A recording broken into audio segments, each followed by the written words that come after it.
এই দেখো বন্ধুরা, সুজির কেকটা কত সুন্দর হয়েছে, একদম নরম তুলতুলে।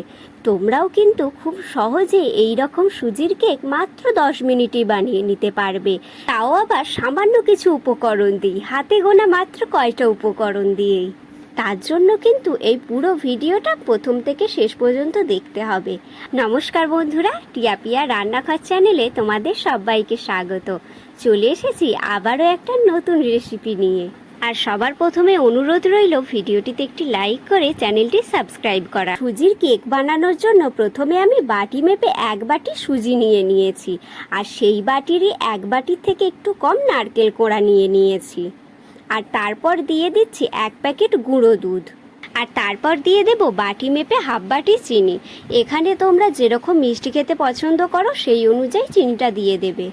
আর তারপর আমি জল দিয়ে পুরো মিশ্রণটাকে বানিয়ে নেব।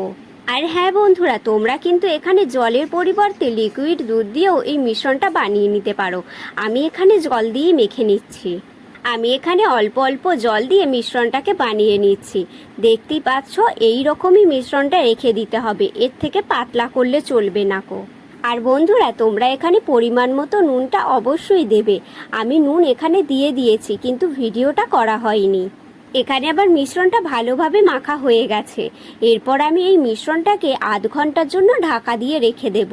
তোমরা চাইলে কিন্তু এটা 15 মিনিটও রাখতে পারো। আমি আধ ঘন্টার জন্যই রেখে দিচ্ছি চাপা দিয়ে। এরপর আমি একটা হাঁড়ি নিয়ে নিয়েছি, আর হাঁড়ির মধ্যে আধ হাঁড়ির থেকে একটু কম জল দিয়ে দিয়েছি। আর তারপর উনুনটা ধরিয়ে নিলাম। বন্ধুরা, এখানে কিন্তু সুজির কেকটা তৈরি হতে মাত্র 10 মিনিটের মতো টাইম লাগবে। এরপর আমি একটা এরকম বড় সাইজের বাটি নিয়ে নিয়েছি, আর তারপর তেল দিয়ে বাটির মধ্যে তেলটাকে ভালো মতো বুলিয়ে নিচ্ছি প্রথমে। আর তারপর ওই মিশ্রণটা দিয়ে দেব বাটির মধ্যে। আর হ্যাঁ বন্ধুরা, মিশ্রণটা বাটিতে দেওয়ার আগে আমি প্রথমে 1 প্যাকেট ইনো দিয়ে দিয়েছি। ইনোটাকে দিয়ে এই মিশ্রণের সাথে ভালো মতো মেখে নিয়েছি। তোমরা চাইলে এখানে ইনোর পরিবর্তে বেকিং সোডা আর বেকিং পাউডার অল্প অল্প করে দিয়ে দিতে পারো। তারপর আমি এখানে উপর থেকে কিছু কিশমিশ দিয়ে দিচ্ছি। তোমরা এখানে কাজুও দিয়ে দিতে পারো।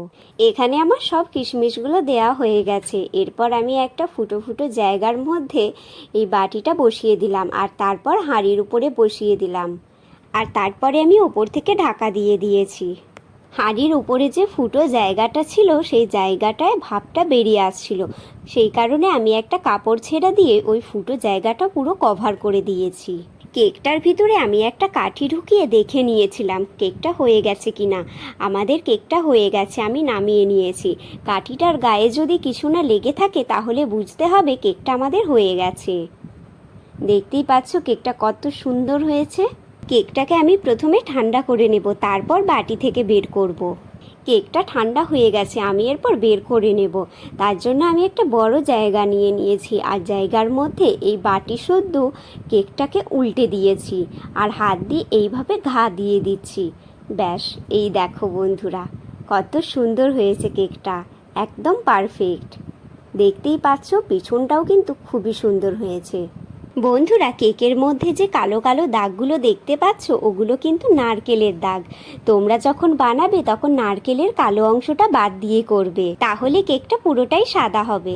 তো বন্ধুরা, ভিডিওটা তাহলে এখানেই শেষ করছি। আর আমাদের ভিডিওগুলো যদি তোমাদের ভালো লেগে থাকে তাহলে ভিডিওটিতে একটি লাইক করার ও চ্যানেলটি সাবস্ক্রাইব করার অনুরোধ রইল কিন্তু। আর ভালো মন্দ মতামত কমেন্ট করে অবশ্যই জানিও। দেখা হচ্ছে তাহলে নতুন একটা রান্নার ভিডিওর সঙ্গে।